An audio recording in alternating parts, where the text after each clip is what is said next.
এই পাকোড়া আছে গো, পাকোড়া একেবারে গরম গরম পাকোড়া। খেতে চাইলে জলদি করে চলে আসো, ফুরিয়ে গেলে কিন্তু আর পাবে না। আসো আসো, জলদি করে আসো। আরে এই চুমকি, কোথায় যাচ্ছিস? বুড়িমার হাতের কচুরি খেতে যাচ্ছি জগাই কাকা।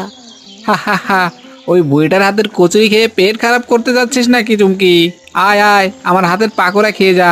একবার খেলে দেখবি বারে বারে খেতে ইচ্ছে করছে। হি হি হি। তোমার হাতের পাকোড়া তো খেতেই চাই জগাই কাকা, কিন্তু তুমি তো আর বুড়িমার মতো ফ্রিতে পাকোড়া দিবে না। কি বললি? ফ্রিতে পাকোড়া দিব? বলি এটা কি তোর মামার বাড়ির আবদার পেয়েছিস নাকি যে ফ্রিতে পাকোড়া খাবি? যা যা, দূর হয় এখান থেকে, যত সব।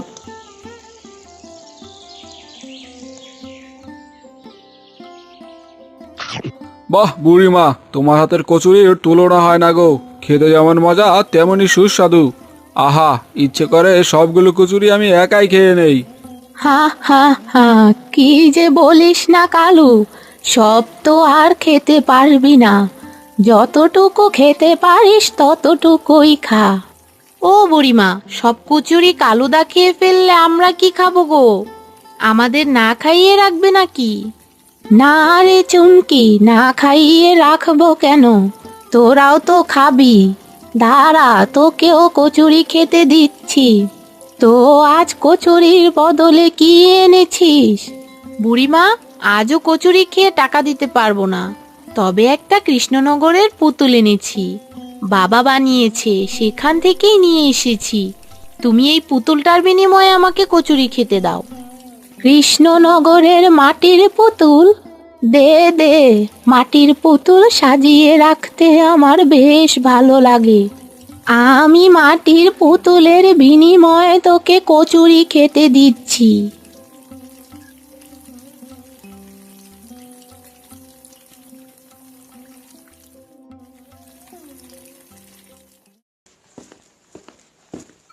ওগো, আমার যে খুব খিদে পেয়েছে, আমাকে কিছু কচুরি খেতে দিবে? কচুরি খেতে তো অবশ্যই দিব, বিনিময়ে আমাকে কি দিবেন বুড়ো? টাকা পয়সা তো আমার কাছে এখন নেই। মোরলের কলা বাগানে কাজ করে যে টাকা পাই, তা দিয়ে যে খুব কষ্টে সংসার চলে। তবে মাস শেষে তোমার পাওনা টাকা দিয়ে দিতে পারবো। তা বেশ, কিন্তু এই কলা গাছ নিয়ে কোথায় যাচ্ছেন বুড়ো? এগুলো মরা কলা গাছ। মোরলের কলা বাগানে কাজ শেষে এই মরা কলা গাছগুলো বাড়িতে নিয়ে যাই, যাতে রোদে শুকিয়ে কিছুটা লাকড়ি বানিয়ে পুড়তে পারি। আমারও তো কিছু শুকনো জ্বালানি লাগবে বুড়ো। আচ্ছা, আপনাকে আমি কচুরি খেতে দিচ্ছি, বিনিময়ে আপনি আমাকে প্রতিদিন এই কলা গাছগুলো দেবেন, যাতে আমি কলা গাছ শুকিয়ে লাকড়ি বানাতে পারি। হা হা হা, তাহলে তো বেশ হবে। আজ থেকে তুমি আমাকে কচুরি খেতে দিবে, আর আমি তোমাকে কলা গাছ দিব, কেমন? হা হা হা, বুড়িটা দেখছি একেবারে পাগল হয়ে গেছে। শেষে কিনা কলা গাছের বিনিময়ে কচুরি। হা হা হা, এবার নিশ্চয়ই বুড়িটার ব্যবসা লাটে উঠে যাবে। হা হা হা।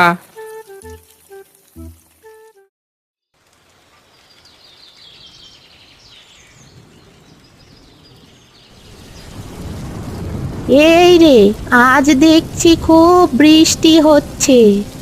এভাবে বৃষ্টি নামতে থাকলে তো গ্রামে আবার বর্ষা দেখা দিবে। আর বৃষ্টির জলে যদি একবার বর্ষা হয়ে যায়, তাহলে তো আমার দোকানটা একেবারে ডুবে যাবে। কারণ আমার দোকানটা যে একেবারে নদীর কিনারায়। না না, আমাকে কোনো কিছু একটা করতেই হবে, নয়তো দোকানটা ডুবে গেলে আমাকে না খেয়ে থাকতে হবে। হে বিধাতা, আমাকে সাহায্য করো।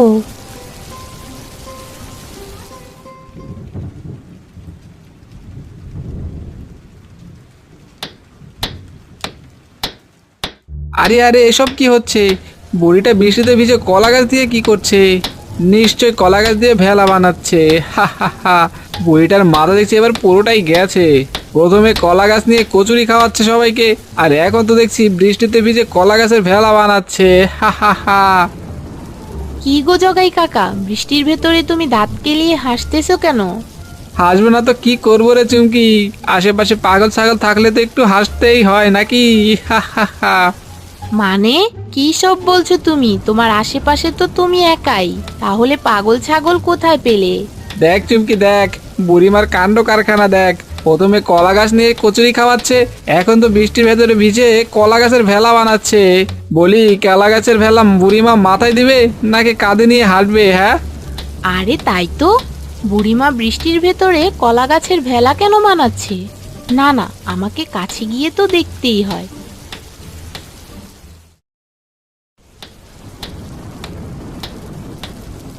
আরে ও বুড়িমা, এসব কি হচ্ছে? তুমি বৃষ্টির ভেতরে হোটেলের সামনে তাঁবু না টাঙিয়ে কলা গাছের ভেলা কেন বানাচ্ছ? আরে চুমকি যে, তা তুই বুঝবি না, তোকে সব পরে বুঝিয়ে বলবো। কিন্তু আমি তো কলা গাছের ভেলা বানাচ্ছি না রে, আমি তো কলা গাছ দিয়ে একটা হোটেল বানাচ্ছি। কলা গাছের আবার হোটেল? কি সব বলছো গো বুড়িমা? সব সময় শুনে আসলাম সবাই কলা গাছ দিয়ে ভেলা বানায়, আর তুমি তো দেখছি কলা গাছ দিয়ে হোটেল বানাচ্ছ। হ্যাঁ রে চুমকি, কলা গাছ দিয়ে হোটেল বানাচ্ছি। চারদিকে যে বৃষ্টি হচ্ছে, বলা তো যায় না কখন আবার বর্ষা হয়ে যায়। এমনিতেই আমাদের হোটেলটা আবার নদীর খুব কাছে। ও, তা ঠিক বলেছ। এবার আমি বুঝতে পেরেছি কেন তুমি কলা গাছের হোটেল বানাচ্ছ। তা চুমকি, তুই কচুরি খেতে এসেছিস নাকি? হ্যাঁ গো বুড়িমা, আমি কচুরি খেতে এসেছি, কিন্তু আজ যে তোমার জন্য মাটির পুতুল আনতে পারিনি। বৃষ্টি নেমে যে বাবার সব পুতুল ভিজে নষ্ট হয়ে গেছে। বলিস কি রে? তাহলে শোন, তোকে আর পুতুল দিয়ে কচুরি খেতে হবে না। আয়, আমাকে কলা গাছের ভেলা বানাতে সাহায্য কর, তাহলে আমি তোকে ফ্রিতে পেট ভরে কচুরি খাওয়াবো। কি বললে বুড়িমা, পেট ভরে কচুরি খাওয়াবে? হা হা হা, দাঁড়াও, আমি এক্ষুনি আসছি। এ কি রে, এ আমি কি দেখছি রে? এতক্ষণ তো বুড়িটা পাগল ছিল, কিন্তু এবার তো দেখছি চুমকিও বুড়ির সাথে পাগল হয়ে গেছে। হায় রে, এসব আমি কি দেখছি রে? মনে হচ্ছে এসব দেখে আমি নিজেই পাগল হয়ে যাব।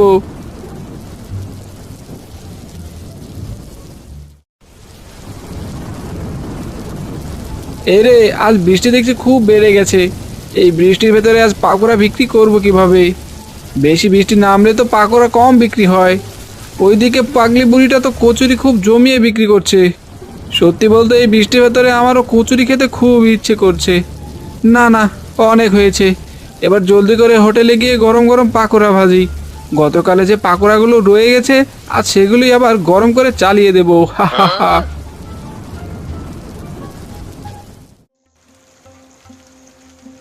আরে চুমকি, আজ দেখছি তুই কচুরি ভাজছিস। বলি, তুই কি বুড়িমার হোটেলে কাজ নিয়েছিস নাকি? হ্যাঁ গো কালুদা, বিনিময়ে বুড়িমা আমাকে ফ্রিতে কচুরি খেতে দিবে।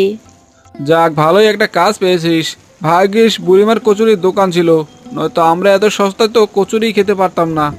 আচ্ছা চুমকি, আরেকটা কথা বলতো আমায়, বুড়িমা কি সত্যি সত্যি পাগল হয়ে গেছে? কি সব বলছো কালুদা? বুড়িমা পাগল হতে যাবে কেন? পাগল না হলে বুড়িমা বৃষ্টির ভেতরে কলা গাছ দিয়ে হোটেল বানাচ্ছে কেন? সে তুমি বুঝবে না কালুদা। আসলে বুড়িমার পুরো পরিবার একবার বর্ষাকালে তাদের ঘরে পানিবন্দী হয়ে গিয়েছিল। তারা জলের কারণে আশেপাশের গ্রামেও যেতে পারছিল না। শুধু বুড়িমা ছাড়া তারা কেউই সাঁতার কাটতে জানতো না। এদিকে পানিবন্দী ঘরে থাকতে থাকতে একসময় তাদের সব খাবার শেষ হয়ে যায়।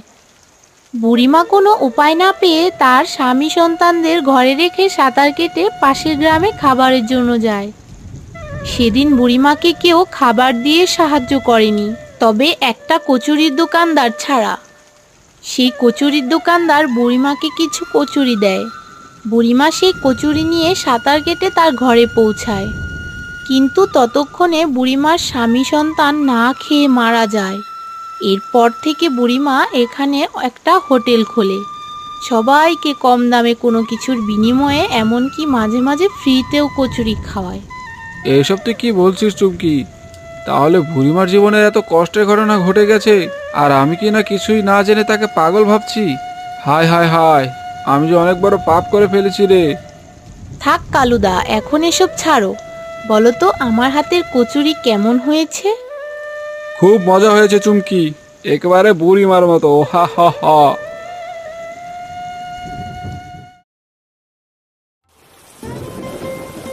যাক বাবা, অবশেষে তাহলে আমার কলা গাছের হোটেলটা বানানোই হয়ে গেল।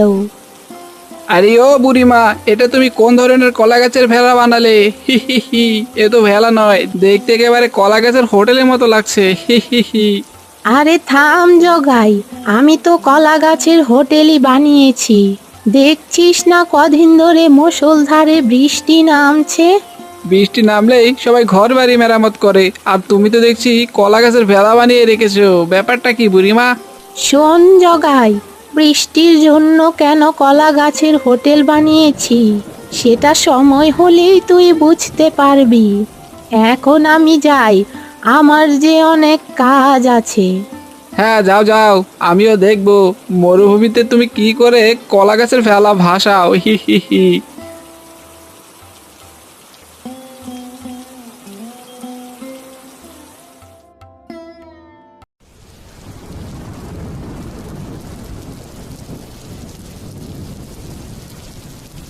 ইস, বৃষ্টি জলে যে উঠোনটা একেবারে ডুবে গেছে, আর একটু হলে তো ঘরটাই পুরোটা ডুবে যেত। কি গো, কি হলো তোমার? ছাতা মাথায় দিয়ে দাঁড়িয়ে আছো কেন? যাও তাড়াতাড়ি হোটেলে যাও, বেলা তো আর কম হলো না। আজ খুব বৃষ্টি নামছে বউ, ভাবছি আজ হোটেলে না গেলে হয় না। কি বললে তুমি? আজ হোটেলে যাবে না? বলি হোটেলে না গেলে সংসার চলবে কি করে শুনি? টানা কদিন ধরে তো মুষলধারে বৃষ্টি নামছে। এভাবে চলতে থাকলে তো এক সময় না খেতে পেয়ে মরবো সবাই। যাও যাও, আর দেরি না করে এক্ষুনি হোটেলে যাও। আচ্ছা ঠিক আছে বাবা, আমি এক্ষুনি যাচ্ছি। এই বৃষ্টির ভেতরে যে কি করে হেঁটে যাব কিছুই তো বুঝতে পারছি না। শোনো, বলি আর একটা গামছা দেব? উঠোনের জলে তো একেবারে ভিজে যাবে। না থাক, তার আর দরকার নেই। বললাম আজ হোটেলে যাব না, কিন্তু তোমার জন্য তো যেতেই হবে। ভিজে গেলে গেলাম, তবু তোমার কথা মতো গিয়ে হোটেলটা খুলি।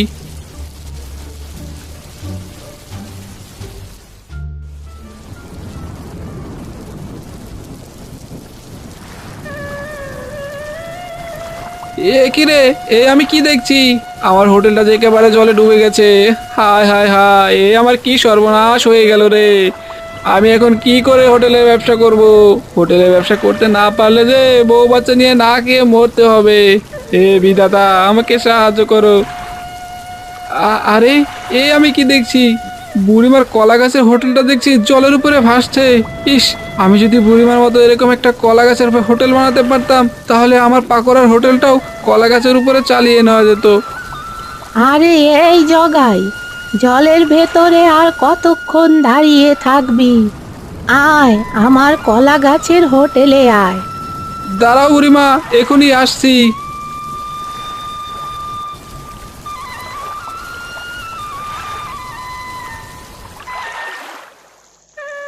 বুড়িমা, বৃষ্টি জলে যে আমার হোটেলটা একেবারে ডুবে গেল। এখন আমি কি করে পাকোড়া বিক্রি করব? পাকোড়া বিক্রি করতে না পারলে যে বউ বাচ্চা নিয়ে না খেয়ে মরতে হবে। থাক জগাই, আর কান্না করিস না। যা হবার ছিল তা তো হয়েই গেছে। এখন কান্না করে কোনো লাভ নেই। শোন জগাই, আমি তো কচুরি বিক্রি করি। তুই চাইলে আমার এই কলা গাছের হোটেলে পাকোড়াও বিক্রি করতে পারিস। কি বললে বুড়িমা? তুমি আমাকে সত্যি তোমার কলা গাছের হোটেলে পাকোড়া বিক্রি করতে দিবে?